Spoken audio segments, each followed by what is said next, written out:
Halo Sobat RSPAD, apa kabar? Saya harap sehat ya. Ya, hari ini kita masih ketemu kembali di Ngobras, ngobrol bareng spesialis.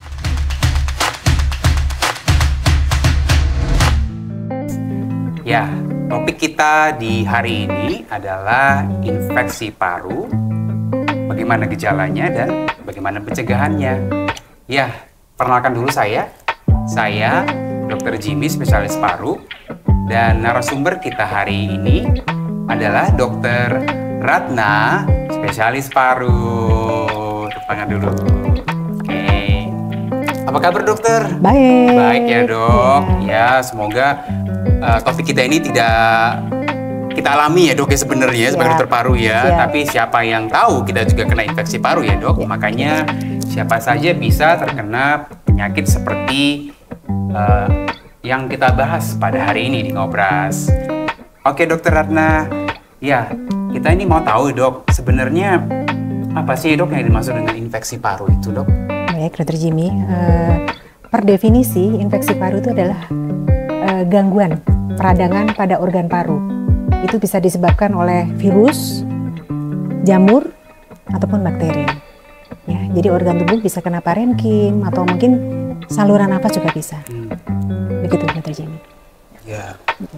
Jadi infeksi paru itu bisa mengenai seluruh bagian-bagian yang ada di paru ya dok ya. Betul. Baik saluran nafasnya maupun jaringan paru itu sendiri ya dok. Betul. Oke dokter. Jadi kalau begitu kira-kira penyebabnya itu apa ya dok kira-kira ya? Jadi penyebab infeksi itu bisa disebabkan virus, seperti kita waktu itu tahun 2020-an, kita masih ingat mungkin ada COVID-19. Ya. Betul ya dok. Kemudian bisa disebabkan oleh jamur, ya. Kemudian bisa disebabkan oleh bakteri. Seperti itu. Bakteri bisa yang bersifat kronik maupun akut. Ya, kronik bisa mungkin TB, akut bisa bakteri. Ya. Yang kita lihat sekarang ini kayaknya paling banyak itu bakteri ya dok ya, yang sering datang berobat ke poliparu ya dok. Pneumonia ya dok ya. Pneumonia ya. Itu memang menyebabkan indikasi rawat cukup meningkat akhir-akhir ini ya. Iya dok. Iya. Baik. Kalau begitu kira-kira penyakit yang namanya infeksi paru ini apapun penyebabnya ya dok ya, berbahaya nggak sih dok?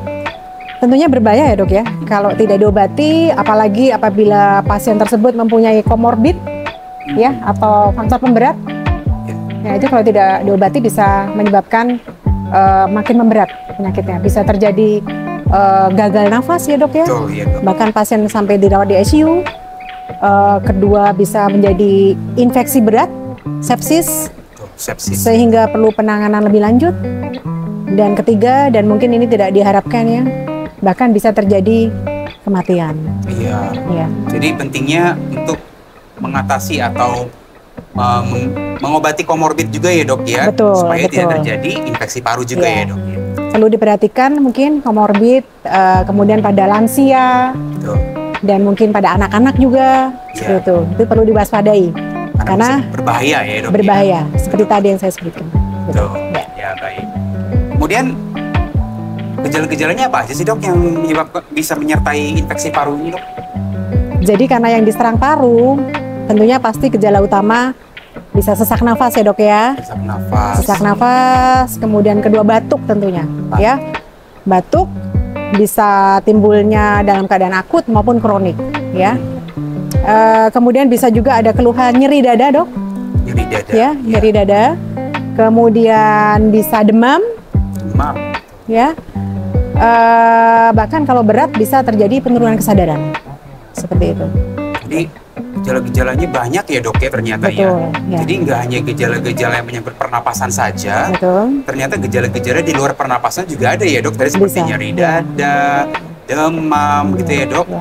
Sampai penurunan kesadaran ya dok ya. Iya. Jadi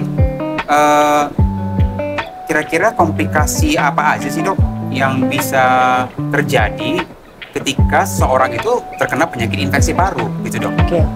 Jadi komplikasi itu kondisi yang tidak diharapkan ya dan menjadi berat ya.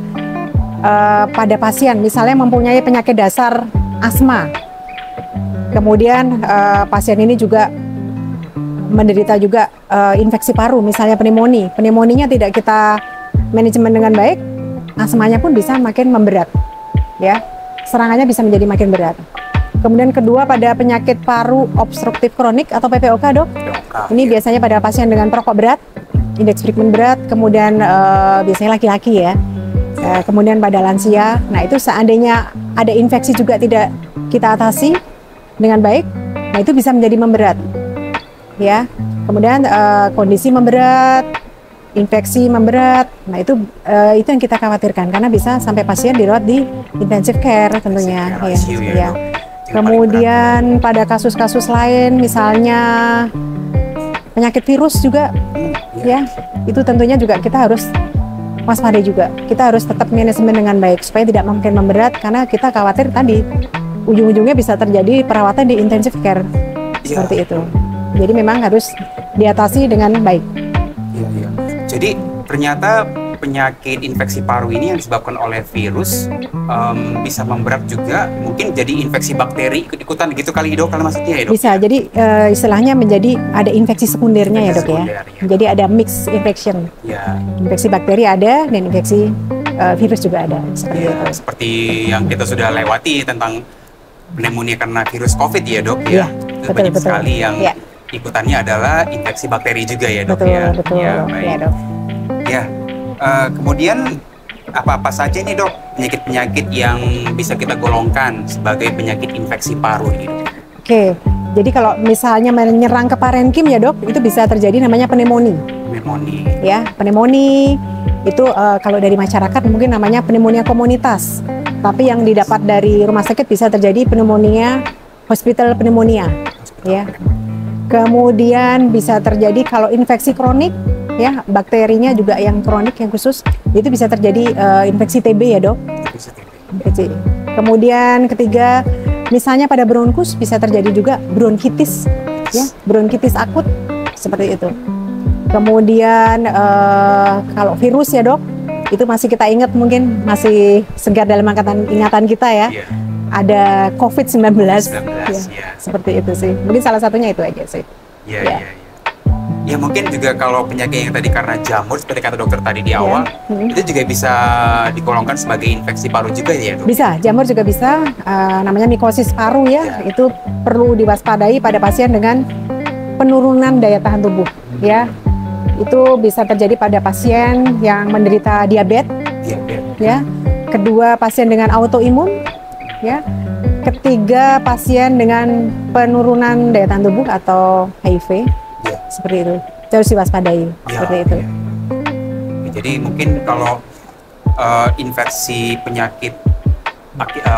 paru ini yang tadi yang disebutkan tadi ada virus, bakteri, jamur, itu banyak variasinya ya dok ya. Betul. Jadi tidak hanya satu jenis penyakit tertentu saja, ternyata itu banyak spektrum penyakit yang bisa disebabkan oleh infeksi virus, bakteri ataupun jamur. Betul. Yang terkait dengan infeksi paru gitu ya dok ya. Baik. Dan perlu kita ingat juga untuk TB paru itu ranking 2 loh Indonesia. Oh, TB paru ranking 2 betul ya. Ya dok, itu harus kita waspadai ya. Itu salah satu penyakit infeksi yang masih menjadi PR kita semua. Betul dok, betul. Masih menjadi PR. Selain pneumonia ya. Iya, selain pneumonia, betul dok. Iya. Jadi kira-kira kalau boleh tahu nih dok, siapa saja sih orang-orang yang bisa berisiko terinfeksi penyakit seperti ini? Jadi yang berisiko terkena infeksi paru siapa aja? Pertama, biasanya pada perokok ya. Perokok itu sering terkena infeksi paru. Kemudian pada lansia, ya, lanjut usia diwaspadai karena daya tahan tubuh mulai turun, rentan terkena infeksi, ya. Kemudian ketiga juga anak-anak, ya. Keempat, kemudian pada pasien dengan status imun yang turun, ya. Bisa pada pasien dengan infeksi virus, HIV, kemudian pada pasien autoimun, ya, itu pasien diabetes, itu sih. Kemudian pada pasien juga yang terkena kanker, ya, itu juga status imun turun, ya, diwaspadai akan terkena infeksi paru, seperti itu. Terus pasien-pasien lansia yang tirah baring lama, ya. nah itu juga beresiko terkena infeksi. Gitu sih. Jadi tirah baring lama atau tiduran saja di tempat tidur itu beresiko ya dok ya terkena infeksi paru? Bisa dok ya. Jadi memang harus olahraga tetap nomor satu ya. Iya. Gitu. Iya. Jadi sekarang kita lewat setelah kita tahu tadi dok sampai siapa-siapa saja yang beresiko, udah tahu tadi infeksinya disebabkan oleh apa saja. Nah, kita ingin mengetahui nih dok, bagaimana sih pengobatan penyakit infeksi paru ini dok? Tentunya sebelum kita mengobati kita harus tegakkan diagnosis dulu ya dok ya. Iya. Ya. Jadi kita ketemu pasien, kita lakukan anamnesis ya. Kita lakukan beberapa pertanyaan ke pasien yang menunjang ke arah penegakan diagnosis. Kemudian kedua kita lakukan pemeriksaan fisik tentunya, ya. Mungkin kalau dokter paru tentunya senjatanya adalah stetoskop ya dok. Iya, tentu saja. Oke. Terus yang ketiga juga kita butuh modalitas lain, mungkin perlu kita foto ronsen mungkin, periksa darah mungkin. Ya. Kalau perlu periksa dahak ya dok. Iya. Ya. Kemudian kalau masih kurang lagi, kita perlu lebih jelas, mungkin kita lakukan CT torak, CT scan, seperti itu sih, ya. Jadi pengobatannya kira-kira gimana nih dok? Nah, pengobatannya adalah tergantung dari diagnosis ya. Misalnya kita curiga adalah karena jamur, kita tentu lakukan pemeriksaan kultur jamur ya dok. Ya, ternyata tegak jamur, ya kita berikan obat anti jamur, seperti itu. Kemudian kalau ternyata dia pneumonia karena bakteri, ya kulturnya tegak, memang ada kuman tumbuh di dalam darah maupun sputum, ya udah kita berikan antibiotik, seperti itu. Kemudian misalnya dia TB, baik diagnosisnya secara klinis maupun secara bakteriologis tegak, ya kita tidak ragu-ragu lagi, kita berikan obat TB. Seperti itu sih. Kira-kira begitu. Semuanya tergantung dari agen penyebab penyakitnya ya dok. Betul dok. Ya. Kalau infeksi karena virus itu kayak COVID yang kemarin tuh dok, kan juga sekarang ini banyak tuh.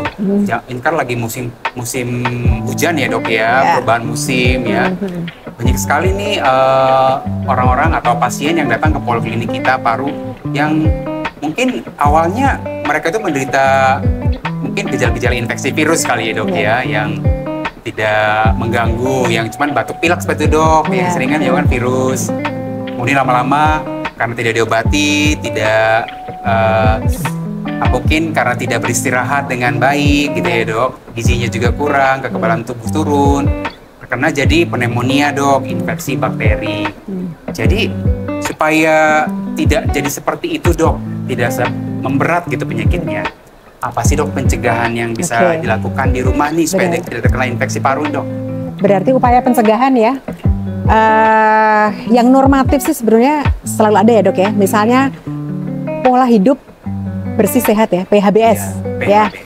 Terus kedua juga olahraga rutin. Olahraga rutin ya. Ya, rutin ya. Garis bawah harus rutin ya. Terus ketiga juga istirahat yang cukup. Ya, istirahat cukup. Jadi kalau tidurnya kita cukup, status imun kita juga akan baik seperti itu. Kemudian makan dengan gizi yang seimbang. Ya, dan mungkin ada upaya lagi, misalnya diberikan pencegahan dengan vaksin influenza maupun vaksin pneumonia, ya, yang secara periodik diberikan setahun sekali ya. Itu terutama untuk pasien yang berisiko tinggi terjadinya infeksi paru. Seperti tadi sudah saya katakan, misalnya pasien dengan status imun yang turun, ya, lansia, seperti itu, ada komorbid, seperti itu. Itu saran sih diberikan vaksin sih. Sih. Ya, kita juga tahu juga dok ya, seperti pasien-pasien lansia dengan PPOK banyak ya dok. Itu mungkin kalau sering bolak-balik infeksi mungkin juga butuh vaksinasi kali ya. Iya, betul dok. Baik. Ya, mungkin udah cukup kali dok ya, kita membahasnya udah cukup banyak ini.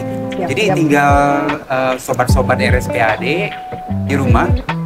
Nanti karena sudah tahu ini ya, kita sudah membahas tentang bagaimana infeksi paru yang bisa disebabkan oleh berbagai macam kuman penyebab penyakit paru, sehingga jangan lupa kita harus mencegahnya. Mencegahnya tadi sudah diberitahu oleh Dr. Ratna. Apa apa saja yang harus kita bisa lakukan ya di rumah ya, khususnya untuk orang-orang tadi yang sudah kita bahas beresiko terjadi infeksi paru. Dan kita juga sudah tahu apa-apa saja gejalanya, sehingga kita bisa melakukan pencegahan untuk tidak terinfeksi penyakit paru. Jadi itu saja Sobat Ngobras yang bisa kami sampaikan di periode Ngobras saat ini. Dan kami juga tidak lupa memberikan informasi ini ya, kalau ketika Sobat RSPAD terkena penyakit infeksi paru, silahkan berobat ke fasilitas kesehatan terdekat dengan rumah Sobat RSPAD, ataupun kalau kita di RSPAD ada Poliklinik Paru lantai 2, Gedung Satrio, RSPAD Gatot Subroto. Salam sehat. Salam sehat. Bersyukur.